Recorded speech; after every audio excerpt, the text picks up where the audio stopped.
understand. I don't understand, and I don't. And the next thing I know is I got people at my house. Mm-hmm. A guy with a blue outfit with orange on it in my bedroom. As a police officer telling me something about charges. I'm asking where my daughters are. And they're just looking at me, telling me they need to put handcuffs on me. I need to get on a stretcher, and I'm still asking them where my daughters are. And that's all. Those are the chilling words of a mother accused of killing her 2 little girls. Welcome to an all-new episode of What the Friday. Elaine Campione was, by all accounts and appearances, a loving mother. But as we all know from past episodes about moms who kill, one stray thought can lead to irreversible horror. Welcome to What the Friday, the After Dark series presented by Mystery, Murder, and Magic. Listening discretion is advised. In 2005, Elaine Campione and her husband Leonardo separated after Elaine accused him of abusing her through nearly their entire marriage. He was soon arrested and facing charges of 4 counts of assault, 1 count of assault causing bodily harm, and 1 count of uttering threats.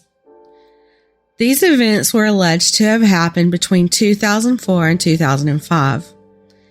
At one point, Leonardo told Elaine that she would never see their daughters again, and he threatened to tell everyone that she was mentally unfit to raise their kids. Now, it was true that Elaine was suffering mentally.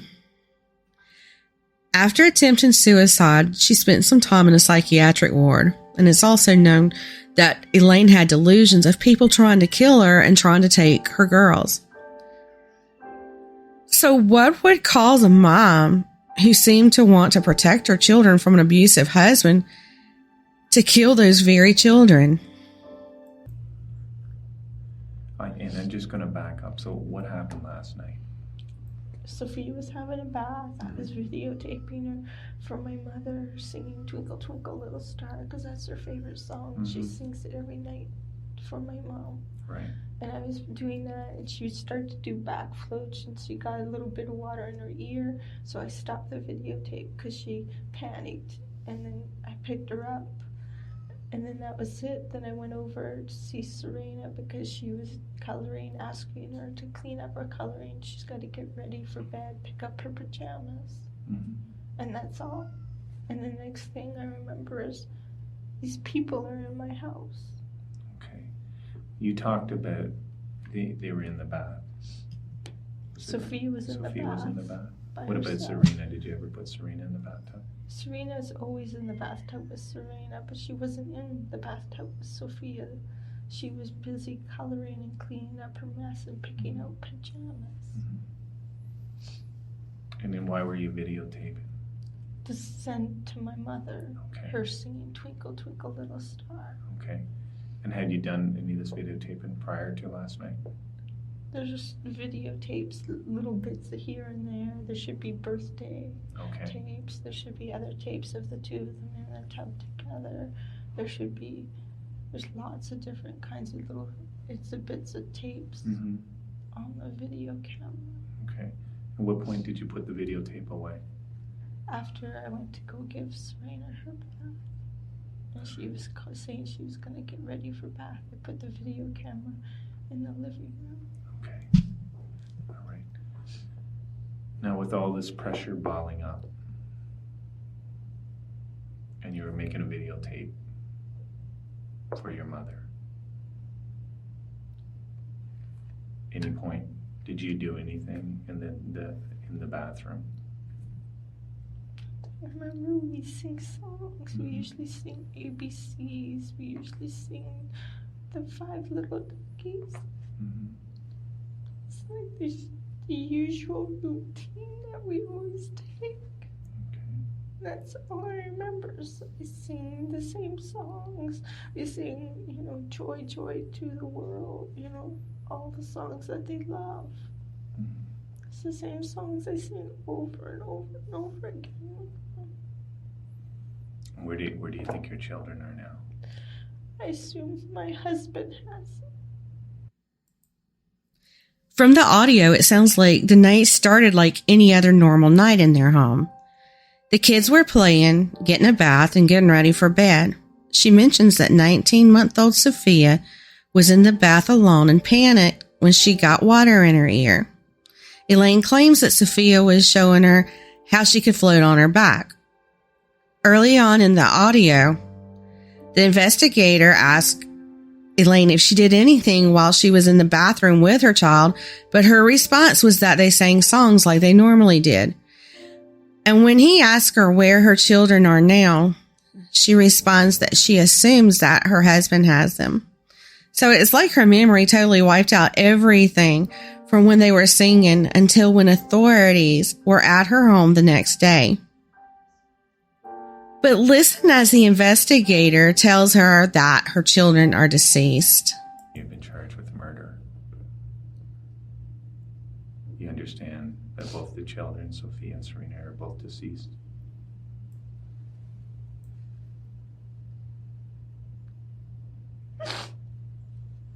During that, did you push her under the water? No, You sure, Elaine? I'm sure. These are my babies. I've been taking them to swimming lessons. I'm trying to teach them not to be scared of the water. But you took this medication, right? Yes. And you said you wanted to end your life. You wanted to end it all. I wouldn't kill my babies. My babies are my life. I understand that. It's one thing if I don't want to live, but I want. But these are my babies. My parents could have took them. Did you take your medication before, the bottle of medication before or after? After the bath? In between the baths. I In think. between? I'm pretty sure in between. So when you say in between, they were in their bath, taking their baths, and then you took the medication? Yeah, because Serena was in her bedroom I had the brittle water, and Serena was getting the pink, the purple flowery princess dress, and asking me if she could wear it for bed. I would never. These are my babies. Did you catch the part where the investigator mentions that she had taken medication and wanted to end her own life? Now, it is known that she had been given antipsychotics after leaving the psychiatric ward, but it's unclear in my findings if that is the medication that the investigator is referring to. You can hear her say again and again that she would never kill her babies and that she loves her babies. And it seems that she's just truly unclear of what happened that night. After the children's bath, she goes on to tell the investigator what she thinks happened next. And where did the kids sleep last night? They slept in my bed. So tell me about that. What happened there is... I came to bed around 9, 10 o'clock at night. Went to curl up with Sophia. I was going to bring in a bottle for her because it's usually her feeding time and she was cold. And the fan, I would leave a fan running. So I pulled up the covers on both of them. And I cuddle up both of them, and usually they turn and cuddle in with me. They weren't cuddling in with me. And Sophia had weird colored lips. And that's when I thought there was something wrong. And I looked at Sophia, Serena, and she was looking weird too. And what happened then? And I assume that's when I called. I didn't know after. That's all I can remember is going to cuddle in with them to get ready to go to sleep. And they weren't moving. They were just laying there. And usually they turned to me. And Sophia usually wraps her arm around this arm, and Serena reaches over both of us to cuddle in with both of us. And they They should have had their blankies. They should have had Barney and Kitty Cat and Sheep, because they all sleep with us. Mm-hmm. So I don't know if they were all there, but that's who sleeps with all of us in the bed. Yeah, all of them were there. Okay. They were all there. All right.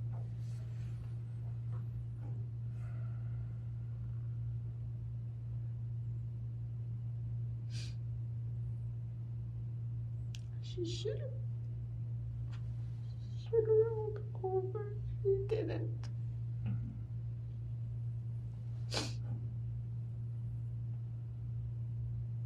Her upper of her lip was all this weird color. Mm-hmm. What was that from?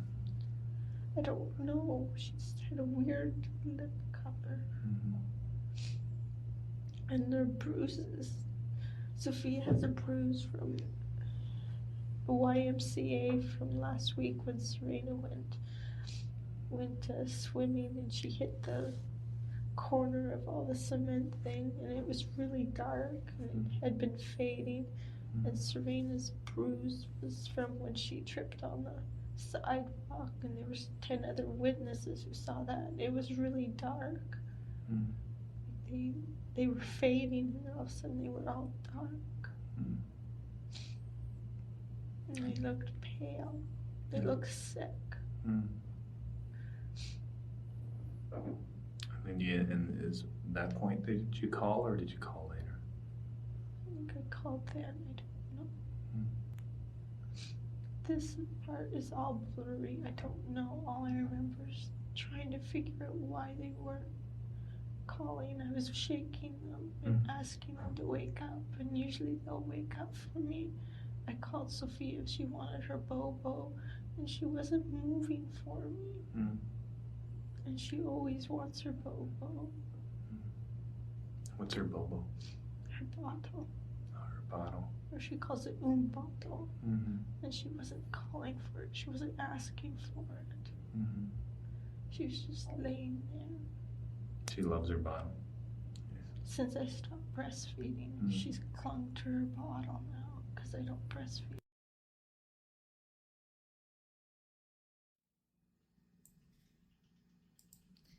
So apparently Sophia and Serena slept with their mom each night, but she had came to bed later than them that night, and that's when she noticed that they were both cold and had weird coloring.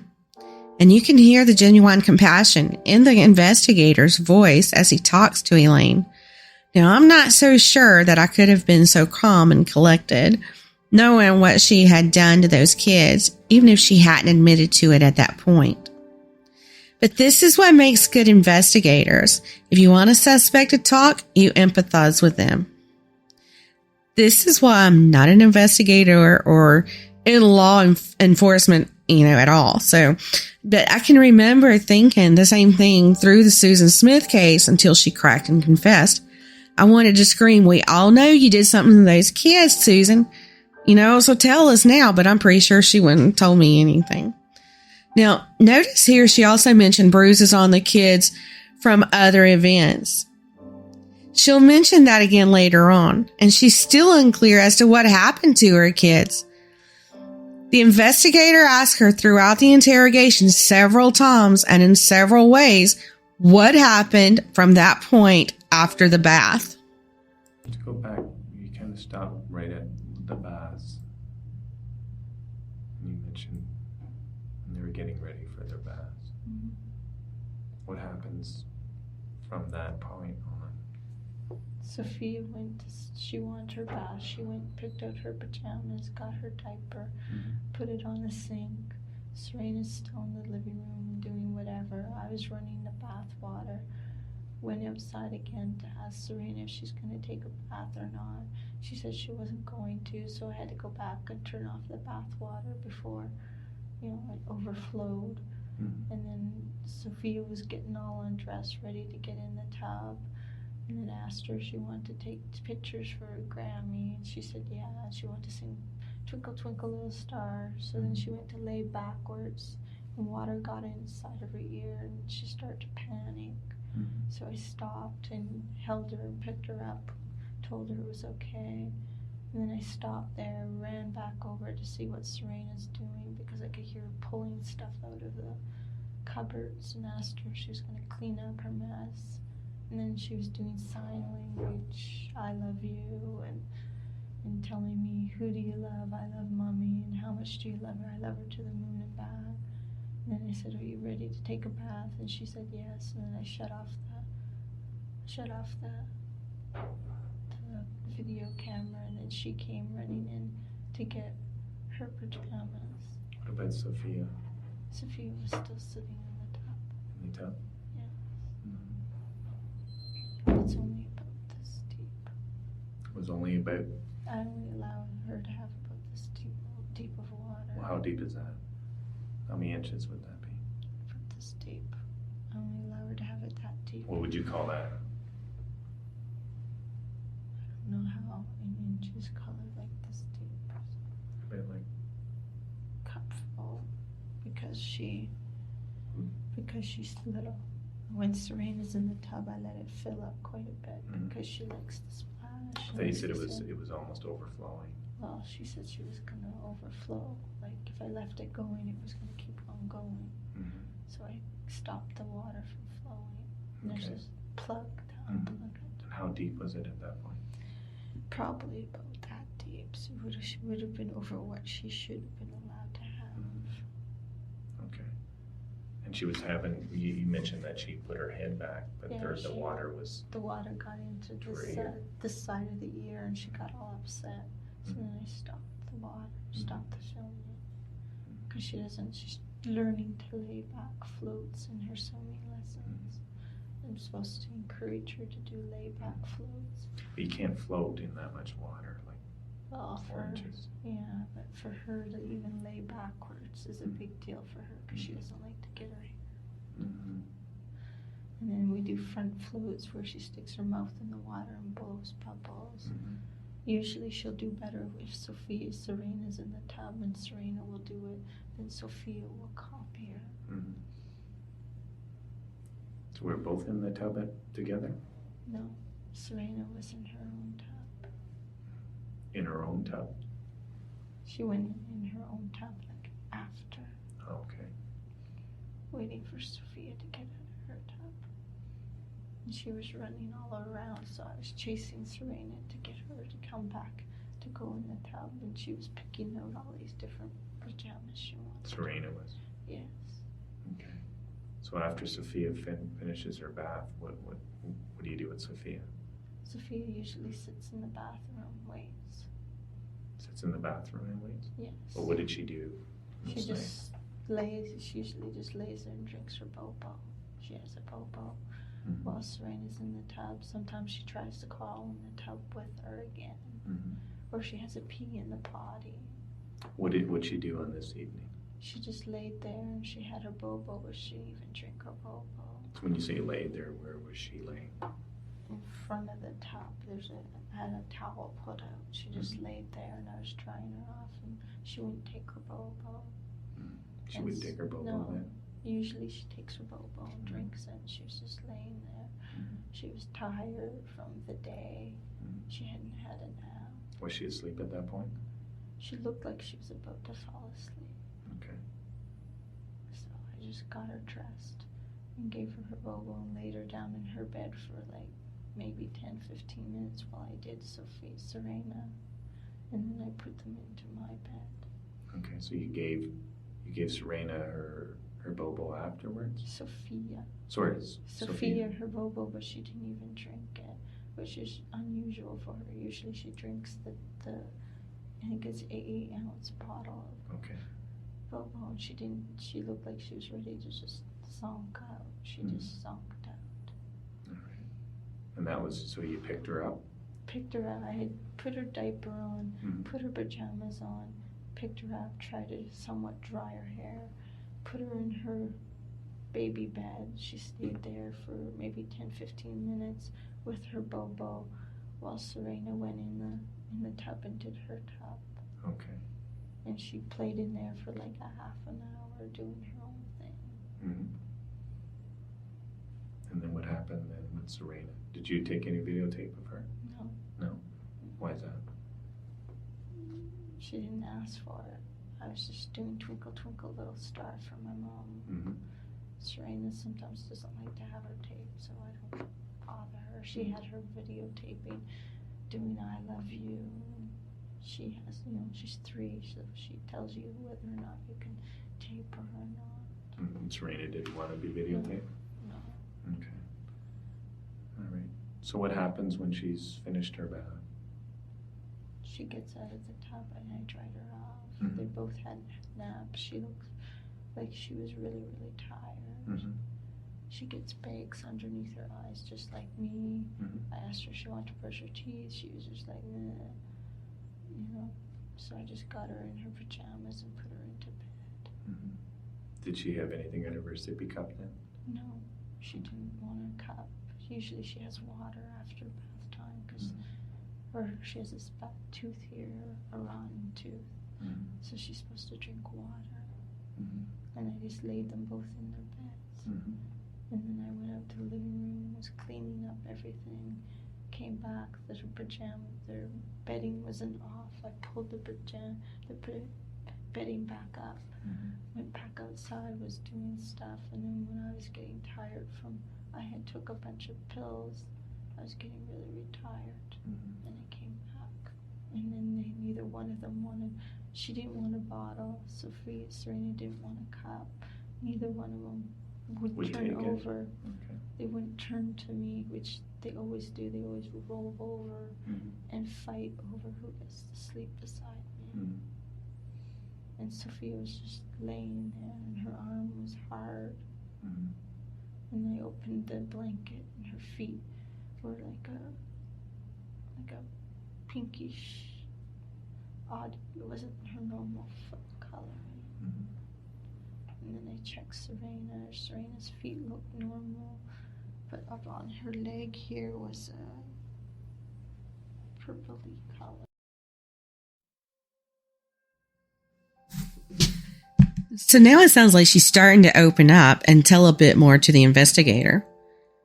She mentions Sophia panicking again that she got water in her ear, and then she says that at that point she stopped the filming.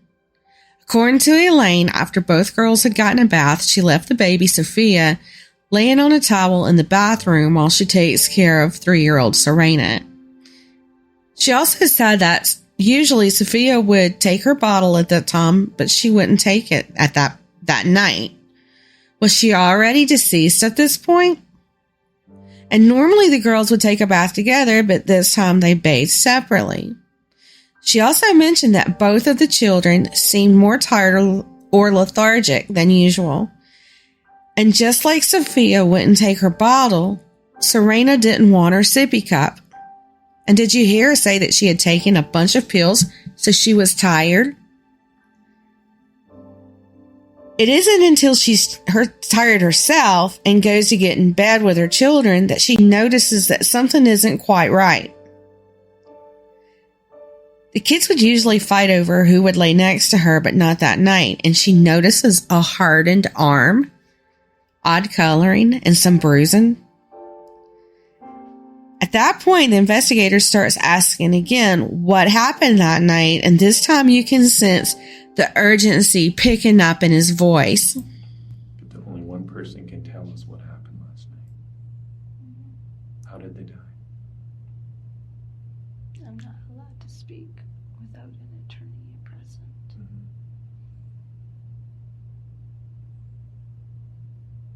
That's what I have to say. I cannot speak without an attorney present. Did you kill both of them? I cannot speak without an attorney present.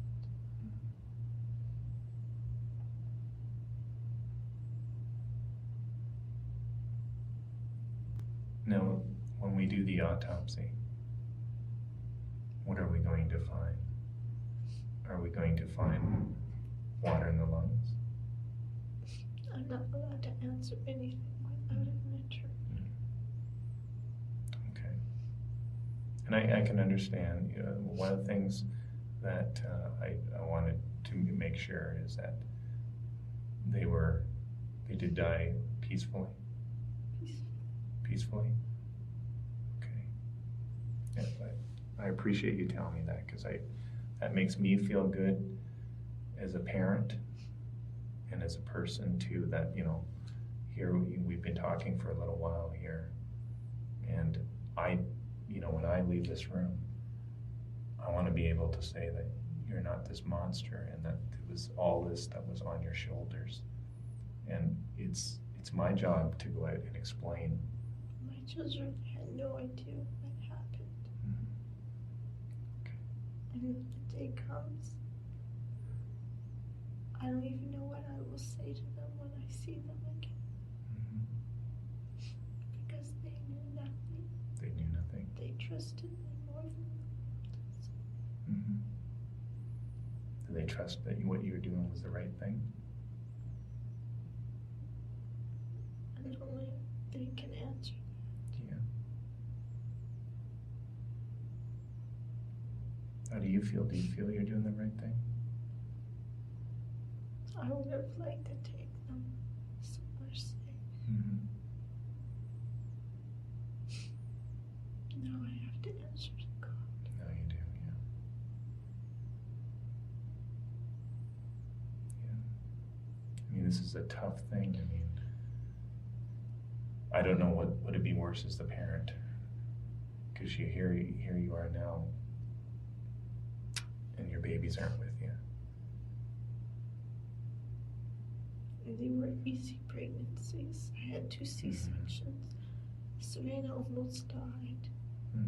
Sophia almost died the first month she was born. She had to fight for her life. You know, they were strong little girls. And I raised them to be strong little girls. Okay, so do you understand everything that's happened here today? I mean, you understand that. Yes, I'm being charged. Yeah, and you understand it's 2 counts of first-degree murder for both your children. You understand that? Okay.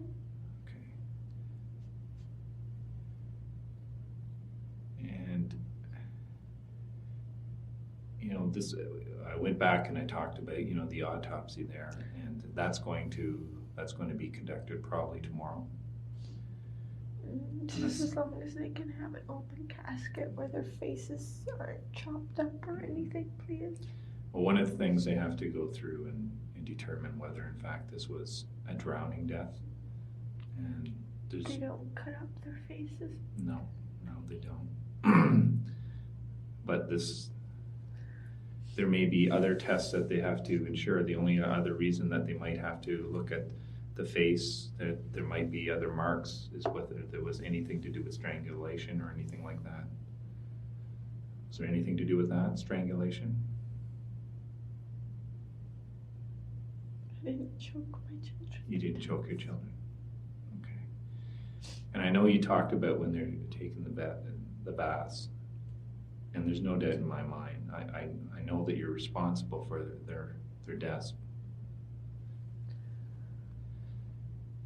But one of the things is, you know, you mentioned about how your child was in the bath, and I believe it was Sophia went first, and you talked about how she panicked. Well, the reason that she's panicking is you're holding her down under the water. It wasn't. It shows right in the videotape. She was trying to show she could float backwards, and then this ear got in the water, and she's scared of water getting in her ear.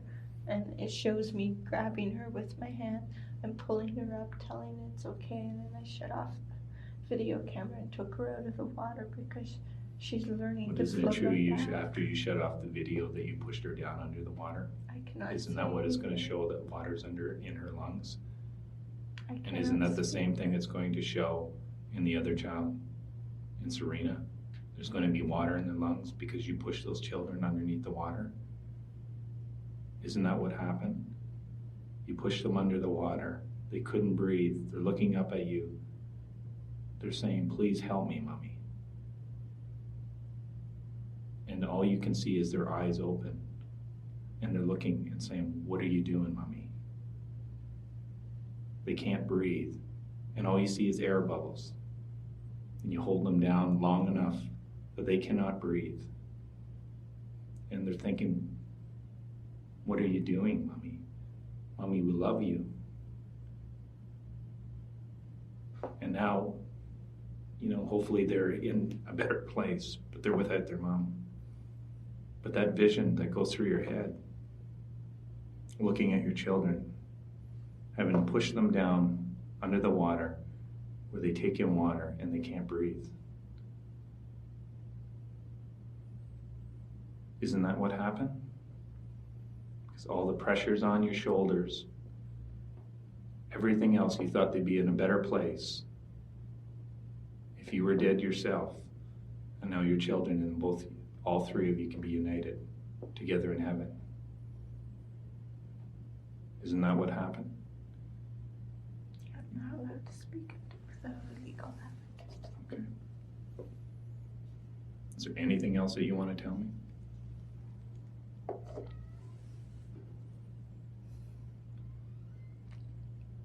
I just want to make sure that they know the bruises were there beforehand. I have witnesses that can prove that those bruises on The our bruises, heads you're not responsible for the No. bruises, the drowning you are. I cannot speak until I have a legal advocate, but I will speak upon those bruises because they are witnesses, adult witnesses, who can verify those bruises were there beforehand. But you won't talk about the drowning. No, not without a legal.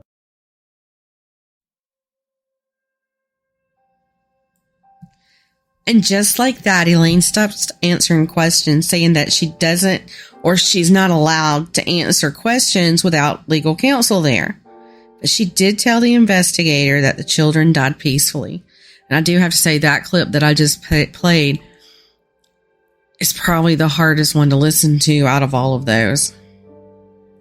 And here again, she mentions the bruises that were already on Sophia and Serena, and goes on to say that she had witnesses who are adults that could say how those bruises happened. So from listening to these audio clips, it's easy to assume that all of this happened one night, and the next day is when she realized her children were deceased and she called the authorities. But that's not what happened at all, because there was already an odor of decomposition in the house when authorities arrived. And it is believed that she had actually drowned Sophia and Serena 2 days earlier, not the night before. And those poor babies were found dressed in their pajamas, laying in their mom's bed, holding hands, and had a rosary and a photo album between them. All of this took place only days before she and Leonardo were to appear in court for a custody hearing. So authorities say that she drowned those 2 little girls in the bathtub to keep her soon-to-be ex-husband from getting custody. Elaine was arrested the same day that she called police and charged with 2 counts of first-degree murder. But it would be 4 years before she would go to trial. Remember that videotape that she mentioned in the interrogation? They were used during the trial, and it was quite shocking. The videotape did include footage of Sophia and Serena, like she said it did, but it also contained video of Elaine talking as if she were talking to Leonardo about the 2 girls in the past tense, like she was saying, hey, I did kill them, but there was no other choice. And the prosecution was quick to use those words against her. Here are the first 2.5 minutes of audio from that video.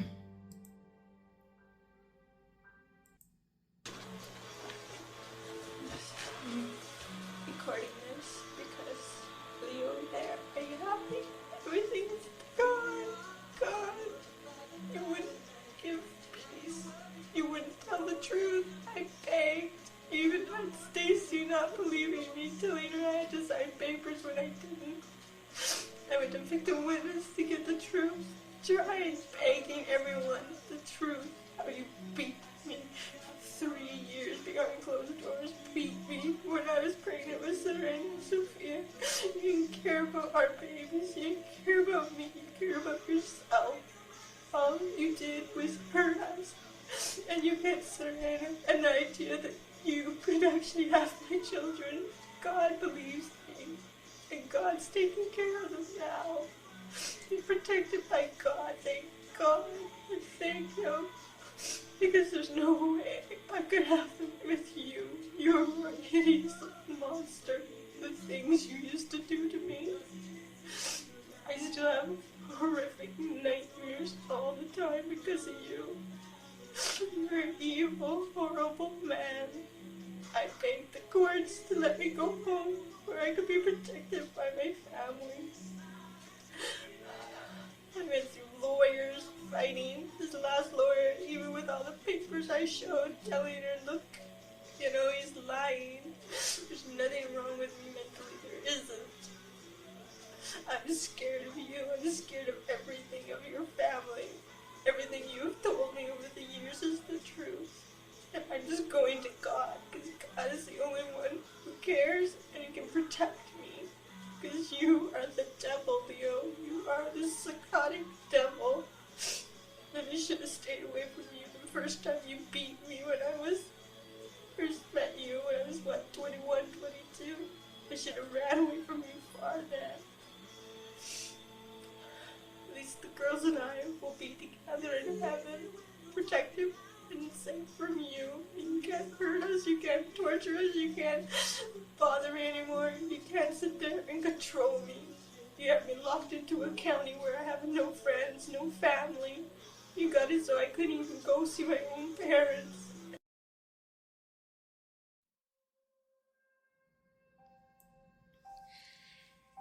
At least the girls and I will be together in heaven.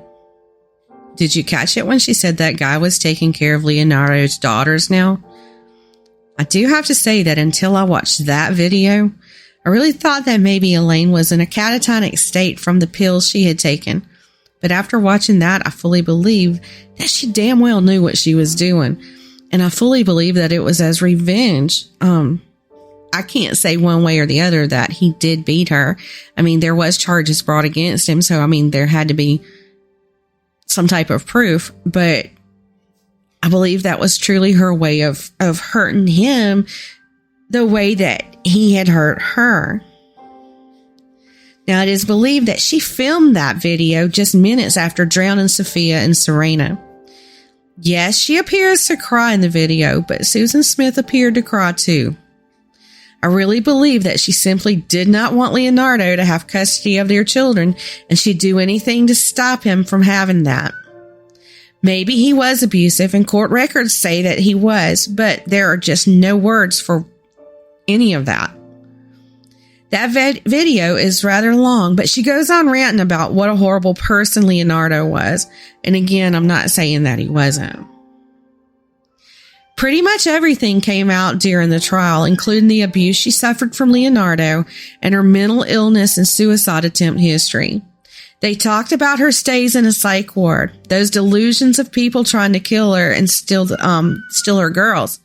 And get this, it was brought out in court that Elaine exhibited strange behaviors, such as not letting one of her daughters touch anything that was red, and she claims to have seen aliens. Prosecution did agree with the defense that Elaine was mentally ill, but when it came to her being responsible for the crime she committed, her defense denied that she was.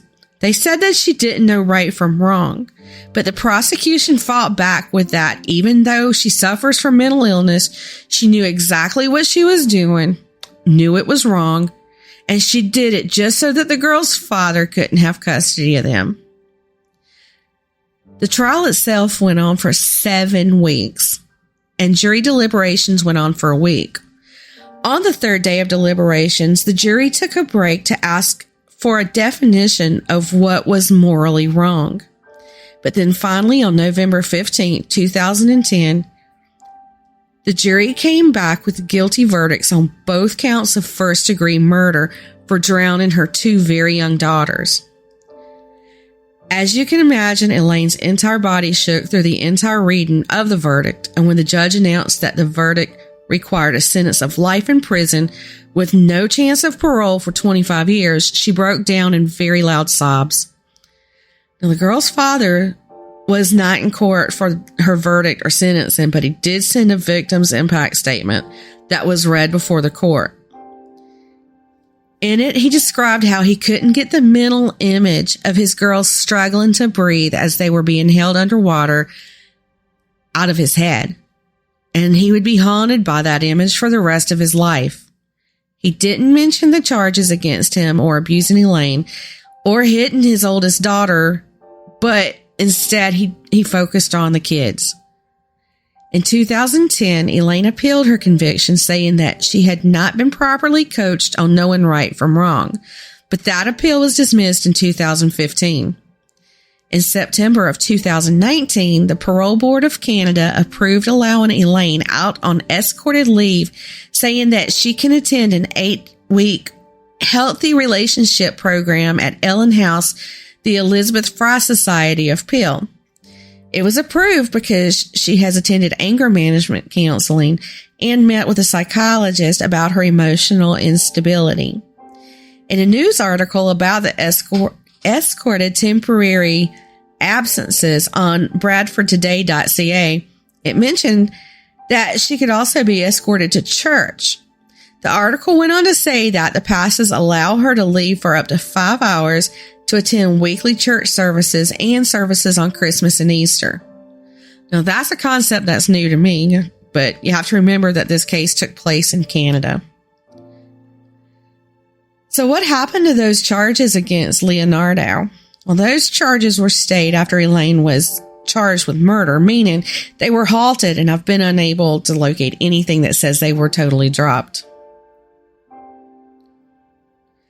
Well, that's it for tonight's What the Friday. Don't forget to come back in the morning for an all-new Weekend Weird Files.